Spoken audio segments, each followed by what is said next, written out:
going on, everybody? My name is C4. Welcome back to the channel. And I think just ahead of a very, very exciting college football weekend. We got the conference championships. We're going to figure out who's going to be in the college football playoff. We're also getting an influx of players that are declaring for the NFL draft. Feels like the hype is peaked just enough to drop another mock draft here today. We're going to have a trade. I guess there are technically trades, but in reality, there's only really one big trade. It's always usually related to the quarterback position. And I'm excited to see what you guys think of if this trade would actually happen. Because I think the point being is that there are two players that I think are trade-up worthy, at least right now in the first round. And that is Drake May, the quarterback out of North Carolina, and Caleb Williams, the quarterback out of USC. And then we're stuck with two teams currently projected with the first and second round pick where no one really knows what they're going to do with their quarterbacks. You have Justin Fields and the Chicago Bears. Are they going to give up on him? Are they going to move on from him? You have the Arizona Cardinals with Kyler Murray. It's a tough read. It's a tough read. And I don't know. I think we got a very interesting mock draft, to say the very least. So I'd love to hear what you guys think about your team's mock draft in the comment section below. If I'm completely off the mark for your favorite team, make sure you let me know what player you would do differently, what you want, who's your dream pick, and everything in between down below. Without further ado, though, let's get in here. Nice little Friday night ahead of the CUSA Championship, Pac-12 Championship. I like both New Mexico State and give me Oregon in those matchups, putting a little bit of cash on New Mexico State. They've been sleepers for me. They've made a lot of money for me this year, especially that big dub upset over Auburn. Anyways, I digress. Number one overall pick. Now, the reality is, if Chicago isn't in love with the quarterback, they're probably going to trade out of the selection. I just couldn't see, because if you trade out of that pick is Chicago, like there's one clear dream pick for the Bears, regardless of if you go with Justin Fields or if you get Caleb Williams or Drake May as your quarterback. And that is Marvin Harrison Jr. And I feel like if you trade out of pick one and you're the Bears and you're hoping like at 4 or whatever, that like Marvin Harrison is your dream pick, I still don't think he's going to make it there. So I'm kind of in the mindset of, yes, while you could probably trade out of the first pick and get some more draft assets, you know, you could probably always do the same in pick 4. Obviously, you might not have the leverage of holding up a top quarterback and finding a team that wants to trade up for a quarterback. But I think what's more important than whatever little value would get there is get your guy. So that is why I have Marvin Harrison Jr. going as the unlikely first overall pick. I think he's the pound-for-pound most talented player in this year's draft class. He's the best wide receiver prospect since Jamar Chase. And even then, like, is he better prospect than Jamar Chase? I'll leave that. Different style of player. I think maybe it's just because it's recency bias, but you gotta remember, man, Jamar Chase pretty much sat out a whole year of football and still, still was an elite pick. Like, just didn't play. Everyone's like, oh yeah, no, that guy's a baller. So I think we need to respect that draft process when Jamar Chase was coming out of LSU, because that was insane. But I also think you look at the pedigree, look at the background of Marvin Harrison Jr., you look at the skill set, 6'4", 205, number 2 on Bruce Feldman's freak list. So he's expected to absolutely light up the combine. 2,400 yards, 28 touchdowns the last 2 years. You know, in terms of just prospects, I think if you do compare Jamar Chase and Marvin Harrison together, I think you'd probably give, Marvin Harrison a slight edge, just because I wouldn't be surprised. And Jamar Chase was a ridiculous athlete as well, but I wouldn't be surprised if you just look at it like, Harrison, pretty similar, and then you might give Harrison the slight nod on size and athleticism, and that usually will propel you when you're comparing a couple different players there. But, a wide receiver going 1 is, I don't even know when the last time that happened, 90s? Unless I'm blanking on something. Like, is that somewhere it's like it's Keyshawn Johnson or something ridiculous like that if you're trying to go up with like a draft quiz? But I think if you're the Chicago Bears, in my money right now, and I polled the room on Twitter, I said, if you're a Bears fan, would you keep Justin Fields, or is it time to move on? And it was like 50-50. So in my opinion, I think you continue to give weapons to Justin Fields. And worst case scenario, I mean, if you miss on a quarterback here, you add Marvin Harrison Jr. for next round of quarterbacks that you could potentially draft. So now we have the Arizona Cardinals at pick number 2, and here is where I'm having a trade. I'm going to have, there's a lot of teams that could trade up for a quarterback. I think you could look at the Giants potentially, even though that's a weird spot with Daniel Jones' contract. You could look at Tampa Bay. You could look at Las Vegas. You could look at Atlanta. Minnesota needs a quarterback. But for my money, I think the team that's going to be the most bold, I'm going with Las Vegas. So I don't know necessarily what the compensation is going to be. I'm just trading future first-round pick. It's going to have to be a gigantic haul because you're going to have the Vegas Raiders looking to make a jump up from 11 all the way to 2. So I'm going to say it's going to be probably in the area code of 3 first-round picks. But they are coming out to pick number 2 to select Caleb Williams, the quarterback out of USC. 6'1", 215, Heisman Trophy winner. He has 93 touchdowns over the last 2 seasons. And I think the debate that comes down to Caleb Williams versus Drake May, I think it's just you want a quarterback that operates within structure, which some teams are going to prefer. If that's the case, you're going to like Drake May. And Drake May, also with that being said, is a legitimate dual-threat quarterback. Or if you like a quarterback that can make off-structure plays, which some teams absolutely love that, and their offense wants to have that type of identity, you're going to want Caleb Williams. I don't think it's as clear-cut for a quarterback 1, quarterback 2. I think both Drake May and Caleb Williams on any given year would be the number 1 quarterback selected. Last year would be interesting. I think if you throw Caleb Williams, Drake May in there with Brian, I don't know. But I mean, we'll say right now with the current crop of college quarterbacks, if you have Caleb Williams, Drake May, and you're looking at every player that's in college right now, so the next 4 drafts, they would be the first quarterback off the board if they were in separate drafts. And I think the only difference between the two is just what kind of offense you're running. If you want to have an offense that you can have a player that can make plays out of structure, you're going to want Caleb Williams. If you want someone that's not going to have that chance of not working in your scheme, like we've seen sometimes with Kyler Murray, like we've seen sometimes with Justin Fields, these dual threat, great athlete quarterbacks that don't always want to stay inside of the pocket, you might be more preferential to a quarterback of the style of Drake May. So I think for Vegas, we'll have them go with the splashy pick. They need to get some hype, some excitement there. I think Caleb Williams could be the quarterback of the future. Pick 3, we have the New England Patriots, and they're going to get their new franchise quarterback in Drake May.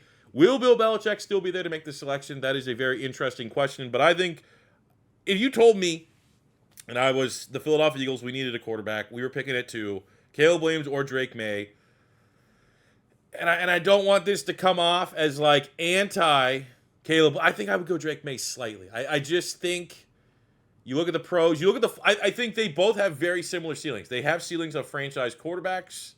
Maybe in terms of like who has a chance to put up maybe more gaudy numbers, it might be Caleb Williams. But I think in terms of their styles, the quarterback that's the higher bust rate is slightly Caleb Williams. I don't think it's fair to say Caleb Williams has easily the higher bust rate between him and Drake May. No, because I don't think Caleb Williams is going to. I think he's going to be a fine player at worst. But it needs to be considered that some of the things that Caleb Williams got away with at USC, those are things that we've seen quarterbacks over the last couple of years that go in the first round that kind of play like that. Doesn't necessarily always translate to the NFL. And obviously, I think if Patriots had a pick either way, if they both are still on the board, they would probably be one of those teams that wants to be more of a Drake May team than a Caleb Williams team. And Drake May, great player, 6'4", 230, prototype speed, prototype size, dual threat, 78 touchdowns over the last 2 years. Absolute baller. Didn't have a whole lot of help here in North Carolina. Very similar career to Sam Howell. Sam Howell had ridiculous numbers, went back to UNC, didn't have nearly as much talent as he had as a junior, I think, or sophomore. It would have been a junior. And his numbers kind of fell off, and obviously Sam Howell fell to the Commanders when he did. I think that's similar to Drake May. Drake May had big-time numbers last year with Josh Downs, some of the other weapons that they had there at UNC. This year, drop off. They just didn't really replenish the guys that went to the draft, that graduated. And I think that is why we saw a little bit of a statistical drop-off for Drake May. But big-time quarterback, reminds me a little bit of Justin Herbert in a way, and that would be an insane get for the New England Patriots. Number 4, we have the Chicago Bears back on the clock, and I'm going to have them get my highest-rated edge rusher. Not really a hot take, but I'm going Dallas Turner, pass rusher out of Alabama, an absolute dog. 6'4", 240, 12.5 TFLs, 8 sacks this season. Great versus run, great versus pass. I think in terms of just being a complete edge rusher, he is the closest thing to that in this year's draft class. And the Bears went out and got Montez Sweat, the trade deadline. Looks like an excellent trade for them to get him. They extended him. He's already producing for them. And I think getting another pass rusher on the other side can help kind of start to bring back that monster of the Midway. Bears should always have a good defense. And when they don't have a good defense, it kind of feels weird.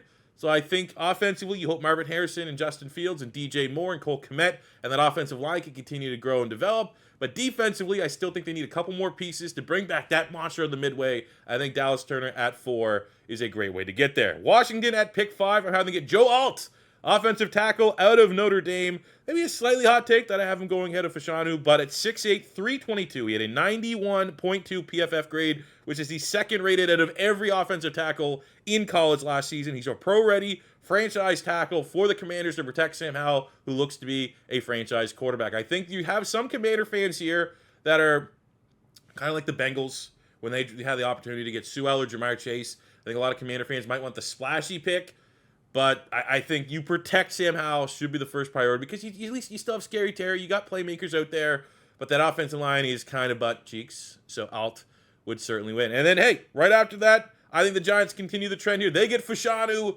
the tackle here out of Penn State.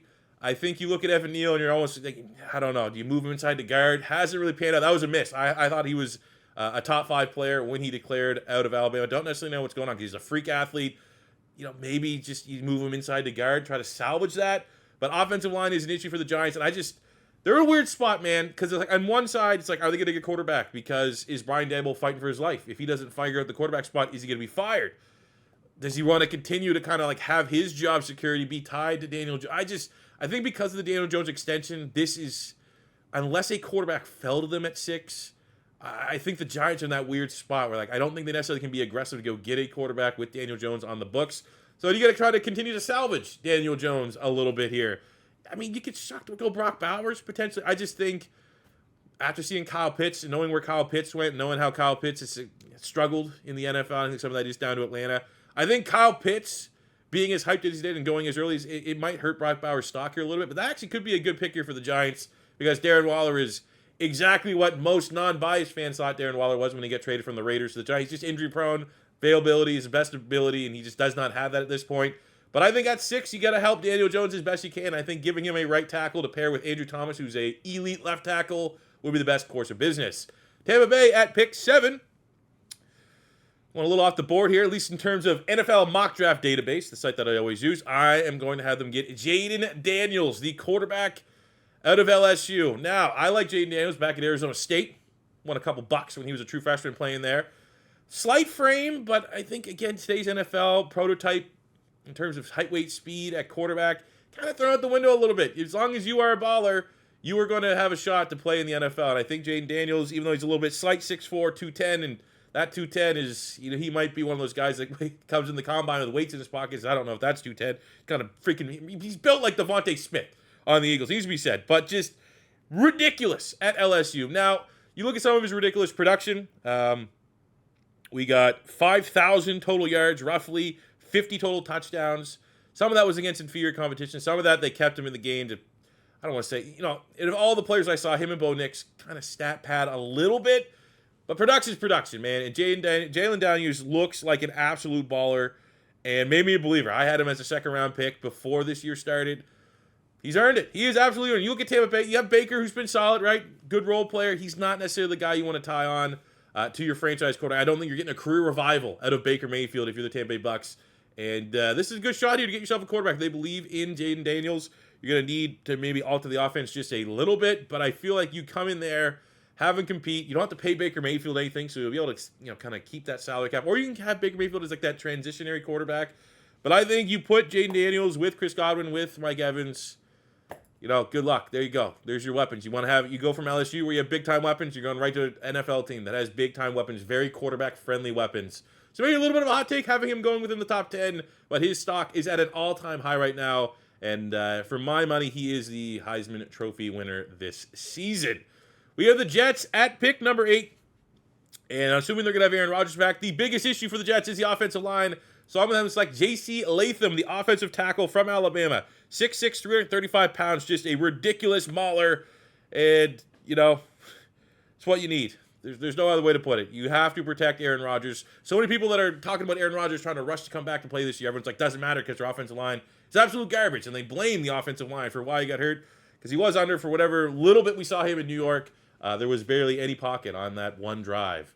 And I think you get someone like Latham, just pro-ready mauler, absolute monster. I think maybe not the highest ceiling of the tackles, but a very high floor, day one contributor for that Jets offensive line. And Joe Douglas, it's about time to build through the trenches. You learn from Howie Roseman. You got to start to apply that to your new team here, buddy.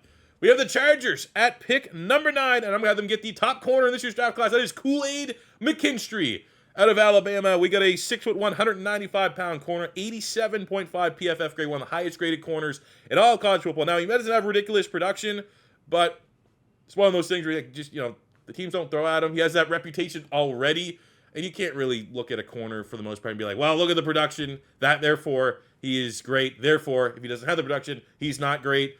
Absolutely the top corner in this year's draft class. A pro-ready outside corner who I think should test particularly well. Got the length, got the height, weight, speed that you were looking for in the Chargers. After the failed J.C. Jackson experiment, I think trying to add some talent there on the back end of that defense with the Asante Samuel Jr., probably for a new defensive coordinator, right? It seems, you got to get rid of Brandon Staley, man. What a butthole, just absolute terrible coach. I think, I don't know if the odds have him as the next favorite to get fired, but that is a team that has too much talent to be underperforming like that. But you look at where things might be going a little bit awry here. I think, Brock Bowers could be an interesting selection for the Chargers, but I think,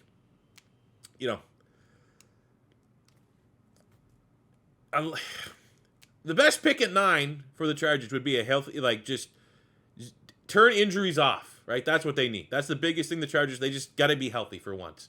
Because offensively, Mike Williams is healthy. Keenan Allen's still up there. We're not going to talk about the pick he made last year. A little bit of rough. It doesn't look particularly great right now, getting Quentin Johnson at TCU. So, you could go. I'd like to hear your opinion on that. If you were the Chargers here at 9, would you rather go corner, which is a big need, or would you rather get Justin Herbert a little bit more help on offense and get Brock Bowers? Let me know in the comment section below. We'll go with the defense here. Pick 10 for Tennessee. We're going to have them go with Talisi Fuaga from Oregon State. Kind of came out of nowhere, but at 6'6", 334, he is the second highest graded offensive tackle by Pro Football Focus and an elite run blocker. And I think when you look at the Tennessee Titans, unfortunately, paying big-time money to get Andre Dillon for the Philadelphia, well, not big-time money, but they paid him decent money, just assuming that he was going to be good. Former first-round pick of the Eagles, got beat up by Jordan Mailata from the same draft class. Turnstile, absolute turnstile. Skoronski looks like a hit from last year's draft. I just think continuing to build that offensive line now, assuming that you're going to embrace Will Levis as your franchise quarterback, I think that is what you need to do, and that is the top tackle, in my opinion, available at number 10.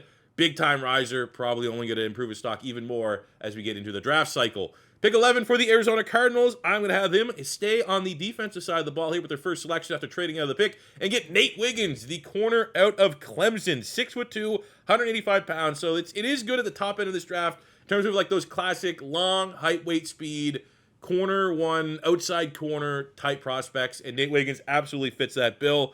Maybe not the highest graded corner, but a lot of people in the draft community do think that he is going to have one of the highest ceilings of the top corners in this year's draft class. And you look at the Arizona Cardinals, that secondary, I know just from our own franchise, you do have, Marco Wilson. He's probably got to throw some shoes. He's not as good as he is for our Cardinals franchise. You got Marco Wilson, you got Garrett Williams, who was a really nice pick, but he's more of a slot. You got to get someone that can help out there on the outside. He could be their own Kenny Hodges. For those of you that are watching our Cardinals franchise, Nate Wiggins, some people have it as corner one ahead of Kool-Aid McKinstry. I wouldn't go that far.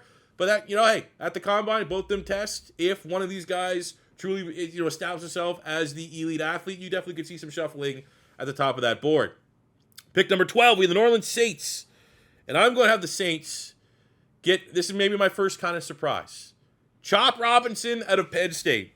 6'3", 250 pounds, was number 9 on Bruce Feldman's freak list.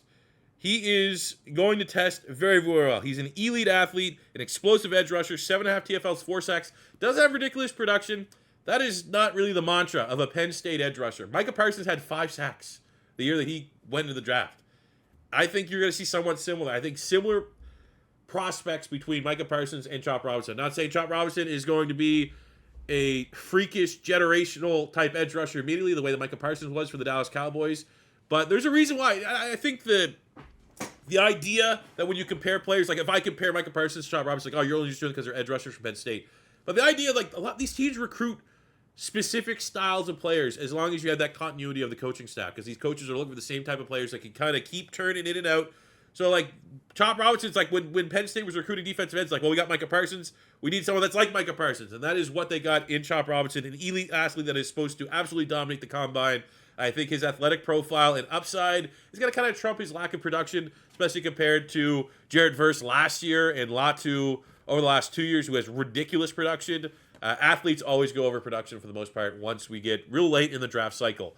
Pick 13, we have the Green Bay Packers, and I'm going to have them kind of break the mold here and go Malik Neighbors, wide receiver out of LSU. He's 6 feet tall, 200 pounds, 2,500 yards, and 17 touchdowns over the last 2 years. Arguably the best deep threat in college football, is number 33 on the Feldman freak list. So he should test out very, very well. Low 4.4, maybe in the 4.3s. I think if you're the Green Bay Packers, Jordan Love has shown signs that he is going to be a franchise quarterback.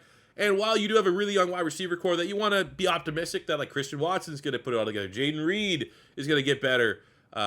You got Wicks, you got Romeo Dawes. Are any of those guys ever going to be a wide receiver one? Are any of those guys ever going to be Jordan Love's Devontae Adams?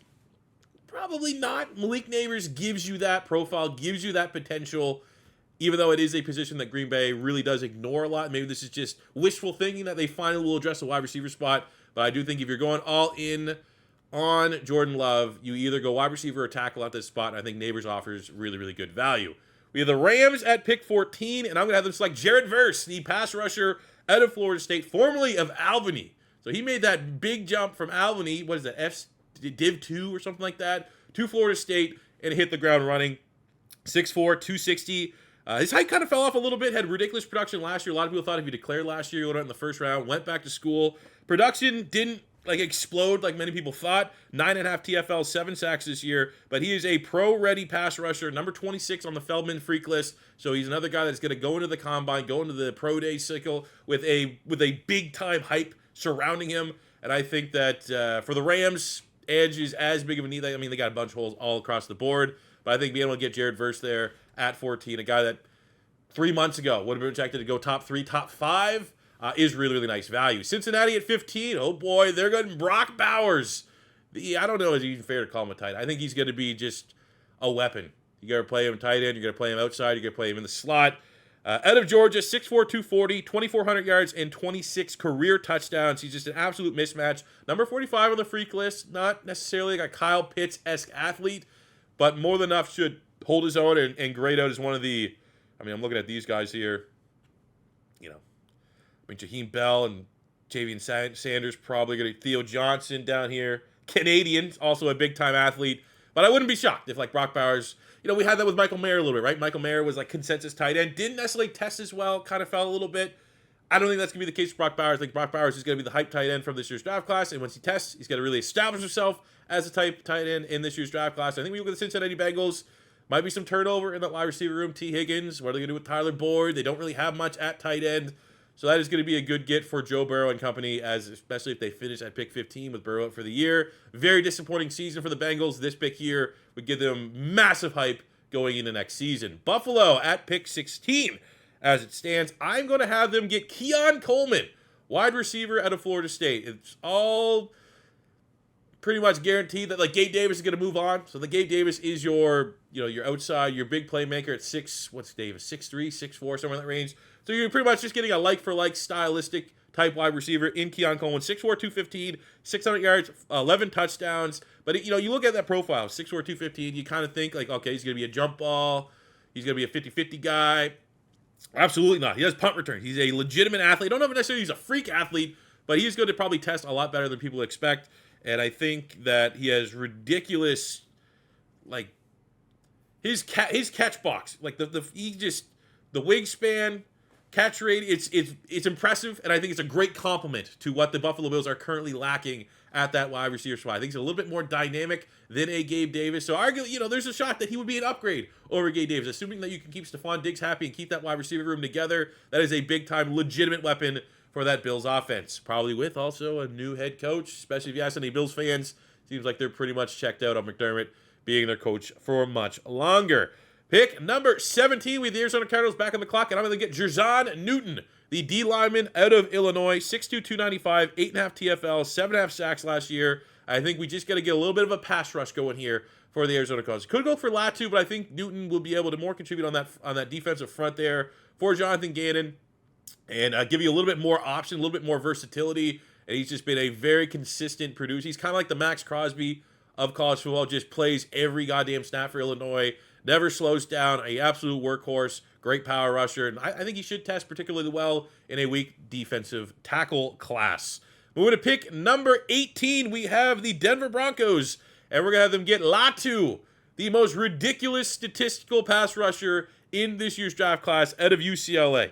And he's a PFF darling. He's 6'5", 265, 34 TFLs, 23.5 sacks his last 2 years at UCLA after transferring from Washington. He has the most pressures in college football this year.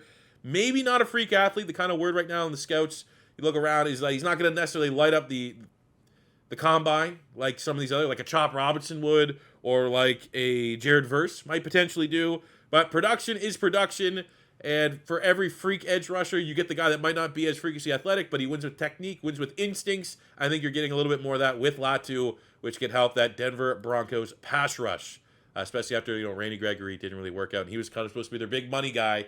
Latu is great, especially on that rookie contract. Atlanta at pick number 19. This is the first pick that I didn't really like, but someone's going to do it. I'm getting J.J. McCarthy at quarterback. This is kind of an Arthur Smith tries to save his job. Now, I wouldn't be surprised if Atlanta tries to get a veteran quarterback. I'm not sure off the top of my head what the quarterback market's going to look like in free agency, but they got to do something. You can't go back in the next season with Desmond Ridder and like Taylor Heineke. So this could be a little bit of a Hail Mary of like, Arthur Smith did get that job for the work they did with Ryan Tannehill in Tennessee, I think. Right? That's what I assume from an outsider looking in.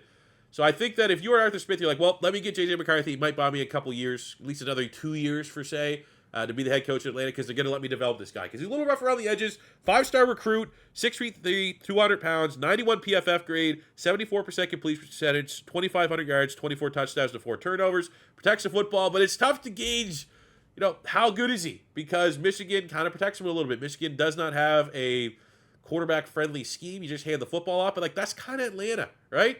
Atlanta's going to need to run the ball. You have a stable of running backs. And I think, stylistically, McCarthy should fit in the Atlanta Falcons offense, especially if they want to continue operating like they did this year, but just getting a little bit more of the quarterback, a little less turnovers than what they had with Desmond Ridder. So I don't love this pick. I think most Atlanta Falcon fans seeing this are going to hate it. But I think Atlanta needs to do something at quarterback. And if he said between Bo Nix, Michael Penix, McCarthy, looks like Quinn Ewers is going to go back to school like he's goddamn Billy Madison. I think McCarthy has the upside. He's obviously a little bit more of a gamble. Definitely the most risky quarterback that is projected right now amongst the mock draft community to go in the first round. But this could just be also a little bit of like an Arthur Smith pick to prolong his tenure as the head coach, because if he can attach J.J. McCarthy to his hip, they're like, give me time to develop this guy. Trust me, this is a pick to make. He might get a couple more extra years as the head coach there in Atlanta. Minnesota up next at pick 20, and I'm going to have them select Braylon Trice, the edge rusher from Washington. Another pick I'm not in love with. Wouldn't be shocked if when the testing all comes out, Trice doesn't remain in the first round conversation, because just athletes start to separate a little bit when the dust settles. But he's, a legitimate pass rusher, 6'4", 275, 85 PFF grade, 8.5 TFLs, 5 sacks, productive player. Just a tough spot here at pick 20 for the Minnesota Vikings, because really where else are you getting Cooper DeJean? Tuimalu? Could you go corner? Could you still have another year where you're the Vikings and you're looking to improve that secondary? I just think getting another pass rusher on the other side of Daniil Hunter, who's found like a new life, aging like a fine wine, ridiculous production this year. You could look at someone like Trice. I'm not, it's just one of those like top. He's like a fringe top 30 talent. He's going to fall somewhere between 20 and 40 probably when all is said and done after the testing. But kind of higher floor maybe. Like he reminds me of like a Brandon Graham. When Philly got Brandon Graham out of Michigan, the kind of thing on Brandon Graham was, he has a somewhat high floor. Doesn't mean necessarily they hit the ground running, but it's going to be like you kind of know what you get. Brandon Graham struggled a little bit because of the scheme when he started here in Philadelphia, but Brandon Graham, like one of those guys where he's a good player, never going to have 15, 16 sacks, but he's a guy that's always going to be able to get you 8 to 12, somewhere in that range, good against the run, well-rounded.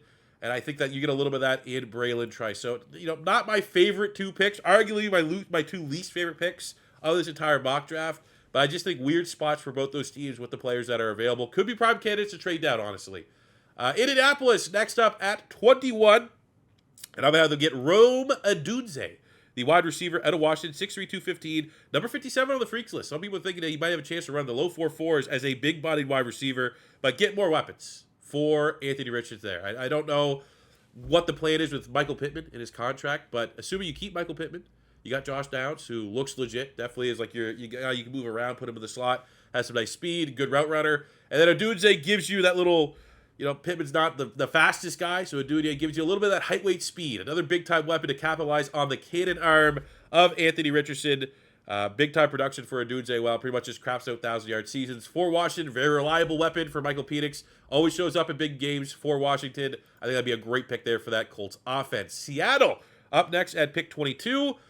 Again, kind of just a slight reach, but I think this might not be looked back upon as that bad after the combine because expectations are that he's going to test really well. And that is Leonard Taylor, the third out of Miami. He is 6'3", 305, high ceiling defensive lineman, former 5-star recruit. I think he's one of those guys that's going to fall in that mold of a better pro than college player. Never had really ridiculous production at Miami, but I think when you're looking at Seattle, where they need to get better, they made the trade for Leonard Williams, but I think you got to get someone on the other side, someone that's a little bit younger, someone that might be actually even understudy under a Leonard Williams, and I think you get that in Leonard Taylor. So it's a high upside pick. Seattle kind of does go off the board here with their first-round draft picks for the most part. Actually kind of fell back in line last year by getting Witherspoon, which was one of my favorite picks in that entire draft, and JSN.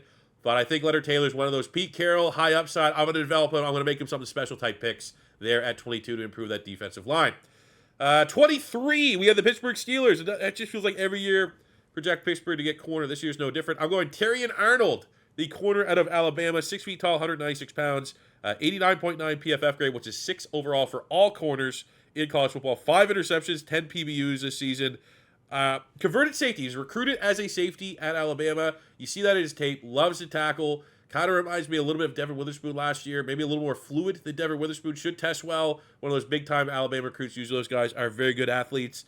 And I think for the Pittsburgh Steelers, Joey Porter Jr. seems like a hit. But beyond that, a little bit of a mixed bag of a corner room. Someone like Arnold, you're going to give yourselves 2 outside corners for the foreseeable future that are going to help keep that defense playing at a high level. 24 with the Houston Texans. And we're going to go more with pedigree, more with upside, and that is JT Tuimoloau, the edge rusher out of Ohio State, former 5-star recruit, 6'4", 270. And I think he's another guy, kind of like Leonard Taylor, where the idea is his best football is going to be ahead of him. He's going to be a better pro than college football player. In terms of production, 6 TFLs, 4 sacks, one of the better pass rushers, pure pass rushers in this year's draft class. Really, really reliable, and I think you put him on the other side of Will Anderson. I think they complement one another. I think they're going to be perfect fits for DeMeco Ryans' defense, type of player that he looks for. I think there's a lot more upside. His best football is ahead of there for him and the Houston Texans if they end up making that pick. 25, we have the Miami Dolphins, and I'm going to have them improve the offensive line here and go with a high upside pick in Amarius Mims out of Georgia. 6'7", 340, and there's a legitimate argument to be made out of all the tackles. Very good tackles. He could have as high of ceiling as any tackle in this draft class there at 25. Terran Armstead just can't stay on the field, so I think it makes a whole lot of sense for them to get a higher upside type player. And, ideally you can keep Armstead, maybe get him back on another 1-year deal and have Mims understudy because there is that learning curve that you probably don't want to throw Mims right to the wolves as a rookie, but the potential is there for him to be an absolute game changer, stalwart, franchise type tackle. Just got to give him a little bit of nurturing, got to put the seed in the ground, give him a little water first. I think Miami will be a great spot for him to land. 26, we have the Dallas Cowboys. And I actually think this pick lines up with the mock draft that Dane Brugler had on The Athletic, and that's Graham Barton. You might as well just put an O-lineman there to Duke. I think Dallas here, pretty good spot with their roster, but I think the offensive line is where they need to kind of figure out. And what are they going to do with Tyler Smith? Tyler Smith was drafted to be the successor to Tyron Smith, but he's been a damn good guard. I still think that would be the play, right? You'd kick him out. And then you have Graham Barton here, 6'5", 315, and he's the most versatile offensive lineman that is in kind of the first-round projection right now. He can play everywhere on the offensive line. He can play tackle, he can play guard, he can play center. That versatility within its own to a very good player just adds that much more value to this pick. And I think when you're Dallas, you definitely need some offensive line help for the future, and you just get multiple chances with Graham Barton because he can play a bunch of different positions. Well, he's going to be good at one of them eventually, regardless of what you do with Tyler Smith. He can flex and play the opposite position. I think there's a lot of value there for the Dallas Cowboys to do so. They continue to have their offensive line playing at a high level. 27, we have the Detroit Lions. All right, going to the secondary, and I'm going Kamari Lassiter, the corner here out of Georgia. 6 feet tall, 180 pounds. He's one of the top-graded PFF corners this year. He's ideal length, a very aggressive corner that I think is going to want to fit a Dan Campbell team. I don't necessarily know if they're going to keep Eric Glenn there at DC. Seems like some Lion fans are a little bit over him as their defense coordinator. But either way, you look at that Detroit Lions team, probably you'd love a pass rusher. There's not going to be that many pass rushers here at pick 27. Chris Braswell should test well. He's one of those big freak list type players that could potentially get him into late first round conversation. But right now, that's kind of a wait and see. And I think the next big need is that secondary. Cooper DeJean, I will say, someone eventually picks him with his injury late season. I don't know if he's going to declare he might go back to school. Just because, where's his recovery going to be at? I could see him potentially going there as value. But Georgia, usually a pretty safe bet for defensive players to transition to the NFL. And I think if you're Detroit, going in the secondary is maybe not the top pick, but it's never a bad pick. Jacksonville coming up now at 28, and I'm going to have them get Emeka Egbuka, wide receiver at Ohio State. The kind of move I actually think Dave Brugler also had Egbuka going to Jacksonville. That's the top guy, I think, in the mock draft profile community. Makes a lot of sense, though. Egbuka is not going to be, he should actually test well. He does return punts, stuff like that for Ohio State. But I'm not just saying he's going to be an S-tier athlete, but he's in the mold of the last couple of Ohio State wide receivers we've seen. Your Olaves, your Garrett Wilsons, where it's just technically he gets open. He gets open, has solid hands. He's 6 feet, 200 pounds. His production kind of fell off a little bit in 2023, but some of that is due to injuries. 1,500 yards, 14 touchdowns over the last 2 years. But in terms of route running, in terms of understanding the game, in terms of finding holes in the defense, he's as good. He's a great technician with some. Maybe he might be one of those guys that kind of like Justin Jefferson, who's coming up. We weren't too sure about the athletic testing. They went to the combine. Oh yeah, that's a first-round wide receiver every damn day. I feel like Egbuka can kind of fall in that category. For Jacksonville, just another weapon for the offensive side of the ball. Long-term status of Calvin Ridley. I believe it. Obviously you got to pay him. You got to decide whether you're going to pay him or not. And I think the argument that he would be a great complement between Calvin Ridley and Christian Kirk makes a lot of sense there for Jacksonville to continue to get that offense rolling. Kansas City at pick 29, the Chiefs. And I'm going to have them select Brian Thomas Jr., wide receiver at LSU. You just watch the Chiefs. Get some guys and catch the goddamn football. 6'4", 205, 1,000 yards, 15 touchdowns in 2023. The favorite target, not named Malik Neighbors. How does LSU just keep doing this? Right? You had that with Burrow, where you had Jamar Chase, Justin Jefferson, yada, yada, yada. And now you just have another year, Jaden Daniels, with another couple first-rounders, Malik Neighbors, Thomas. You got Mason Taylor, tight end, probably going to be a first-rounder next year. I don't know. Full credit to LSU and Brian Kelly for doing that. But Thomas kind of came out of nowhere, brings great size, and can catch the football, which is, if you're the Kansas City Chiefs, honestly, at this point, if you get a high-level player that can catch the football, Rashee Rice should continue to develop and grow more in that offense. But you need more long-term guys that are going to be locked in those rookie contracts, those affordable contracts that can just catch the football and help Patrick Mahomes make plays. I think Brian Thomas has kind of, everybody in the wide receiver group of this year, I thought maybe Troy Franklin could potentially, I think, in terms of height, weight, speed, he's got to test well. It's great production for Oregon. But I think you might get someone that translates a little bit better to the NFL in the first round in Brian Thomas Jr. And moving on to the 49ers at pick 30. This is an interesting one for the Niners. I think ultimately the offensive line is where they need to improve. Guyton has some first-round height, but for me, I'm going to go with Patrick Paul, the tackle here out of Houston. 6'7". He's a top 5 graded offensive tackle by PFF. I think you just get some versatility there for the 49ers. I think the offensive line is just where you got to go. Could go secondary, could go corner. Not a huge fan of the value there. They could go Cooper DeJean, but I think, if you're a team if he does declare, you're going to need to be a team that historically has no problem letting players, sit and wait. And I'm not going to lie, these two teams have no problem doing that and historically have done that. So I think if you are the 49ers, get someone that can help, assuming they go to 30, that means they didn't win. So they're still going to be in that win now mode. And I think the offensive line is kind of the weak link right now, and the best lineman that they can get at 30 is Mr. Patrick Paul. Again, elite, prototypical length and size at the offensive tackle spot. And, hey, maybe someday could be a successor to Trent Williams, but should be able to play for time and find a spot on that O-line as a rookie. Baltimore at 31, they're going to get Cooper DeJean, team that has shown time and time again they will draft players and redshirt them and have no problem doing it. Secondary is a big need for the Ravens. DeJean, 6'1", 200 pounds, 7 interceptions, 3 defensive touchdowns the last 2 years. Number 14 on the freaks list. Elite athlete. Don't just say he's a safety because he's white. He is probably going to be a corner in the next level. Also, it gives you some special teams ability. Had that notorious punt return for a touchdown by Iowa. They said they waved it down. That was absolute bullshit. But big-time player. Would have loved him to fall to my Philadelphia Eagles at 32 because I do think the Ravens and Eagles share somewhat similar needs. assuming they stay at these picks. But that is a great pick for Baltimore, on-brand pick, and watch him just be future All-Pro, because that's just kind of what the Ravens do. So finish out the draft here with Philadelphia. Here's kind of how I'm thinking. I think Philly could look at offensive tackle here, because I think getting Lane Johnson's successor should be high up on the Eagles' board. If that's the case, Sua Matiaya, sure, that's probably how you pronounce it, but he is ridiculous. He was number 3 on Bruce Feldman's freak list. He's a redshirt a little bit. I think he's a redshirt sophomore, so that'd be a perfect guy just to draft, having sit behind Lane Johnson, freak of nature, bringing in Jeff Stoutland, Tyler Guyton, another player in that mold, 6'7", gigantic human being. But I think here at 32, you're Philadelphia. I mean, if we win the Super Bowl, we might go with a pick that's not a guy that can contribute right away, even though none of these guys are from Georgia, and Howie Roseman is going to have some difficulty, selecting player. Linebacker's a big need for the Eagles, just not a position that I don't think we'll ever draft with Howie Roseman in the first round, maybe not even the second round. And a lot of people want Jeremiah Trotter Jr. later to the Philadelphia Eagles. I think that's a pipe dream. Safety, the value is there at safety.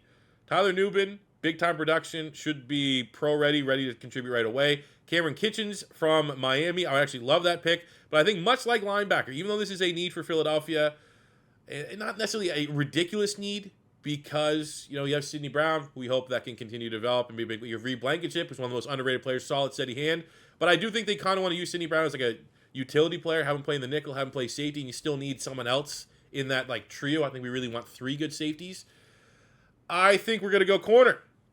And looking at the available corners, Quinyon Mitchell is my pick for the Philadelphia Eagles. Now, a little bit of a hipster pick, I know, but listen to it. 6 feet tall, 200 pounds, 4.3 speed, 6 interceptions, 35 pass breakups over the last 2 years, which the pass breakups lead all of college football. He's a 90 PFF grade. He's the number 2 overall corner in all of college football, according to PFF. He's number 46 on the freaks list. Has 4.3 speed, prototypical outside speed. That's the guy. That is the guy that, with Keely Ringo, developmental corners, height, weight, speed, prototypical size, can learn behind Bradbury and Slay and eventually be their successors. Let's get ourselves a corner here in 32. So there we go, guys. A little bit of a fun mock draft. Let me know what you think about it. Do you like the picks I made for your team? Do you hate the picks that I made for your team? Where would you have gone different? Who do you think is the team that would trade up for a quarterback? Who do you think is going to try to get a Caleb Williams or Drake May if both Arizona and Chicago don't want to pull the trigger on the quarterback? Will it be Raiders, Giants, Bucks? Will it be Saints? Will it be the Rams? Let me know in the comment section below, fellas. Thank you very much for watching. We'll be back tomorrow with a new rebuild. If it is your first time stopping by, don't be afraid to hit that subscribe button, smash the like button if you enjoyed. And until next time, it's your boy C4 saying peace out. Love ya. Have a good one.